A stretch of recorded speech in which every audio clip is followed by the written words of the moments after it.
Eddie Hearn has mentioned several American names for Dereck Chisora to potentially face in 2022. One of them was Deontay Wilder, and I already talked about that in a previous video. Another one was Chris Arreola, and Eddie Hearn said that's his preferred choice for Del Boy. And a third one, in fact, I'm not sure if it was Eddie Hearn who mentioned this guy or somebody else, but a third one was Andy Ruiz.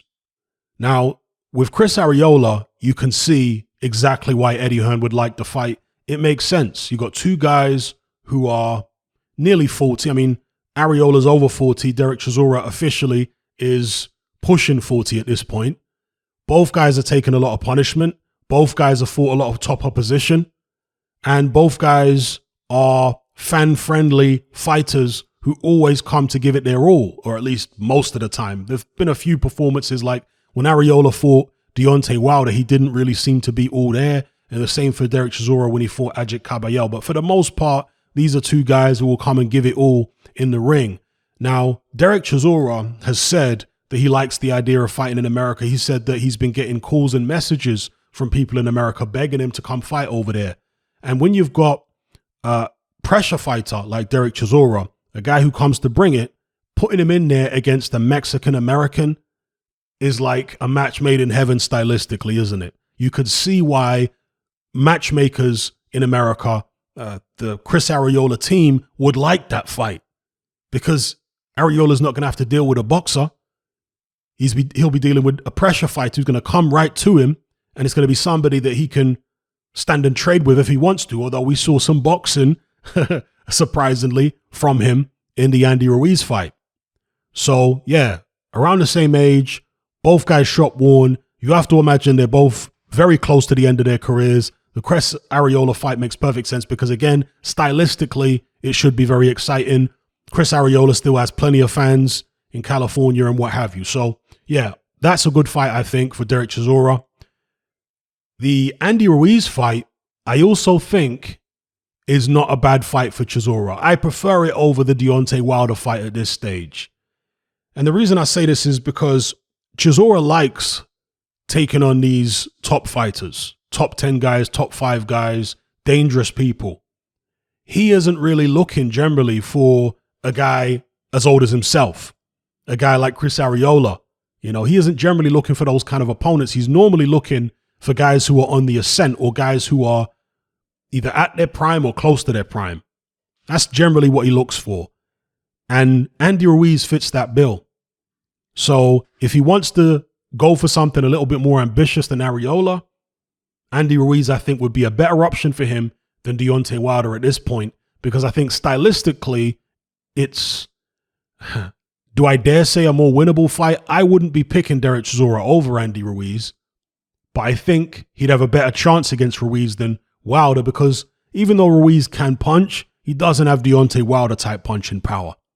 Now, I also think there's still a good chance that Dereck Chisora gets stopped by Andy Ruiz, because Ruiz is very fast, and unlike Wilder, he does throw nice uppercuts as well as throwing the straight shots and the hooks and what have you. And Ruiz has added some strings to his bow under Eddie Reynoso. We saw in the Chris Arreola fight, even though he was dropped and a lot of people didn't think he looked good in that fight, and I understand it was alarming seeing Andy Ruiz hurt and drop like that, but he also showed improvements. He showed the ability to get up on his toes, stick a jab, and bounce around the ring. And this is because his weight was lower than normal, and also because he's been working on leg strength. So that's been able to give him the extra bounce where he can carry his weight better than before. So that's a new dimension to Andy Ruiz's game, where he can get up on his toes and stick a jab and actually box if he has to. And I wouldn't be surprised if he fights Dereck Chisora if Andy Ruiz did a little bit of that in a Chisora fight.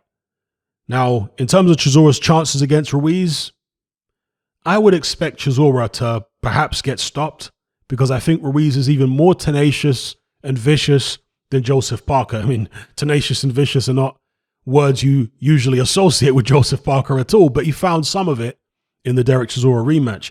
Andy Ruiz is really, really a vicious guy on the inside, as Anthony Joshua can attest to. So I would expect Chisora to probably get or be dropped a number of times and lose a decision like he did against Parker if he doesn't get stopped. But in terms of his chances of winning, Chisora's just going to come forward slugging. And I've never seen Andy Ruiz in there against a slugger like that, who's going to come forward bobbing and weaving. They're about the same height, Chisora and Andy Ruiz. So Chisora won't be able to get that low underneath Ruiz's shots. And Ruiz is a pretty short-armed guy. Their reaches might be similar, or their arm length might be similar. Reach and arm length are two different measurements. So, I don't know.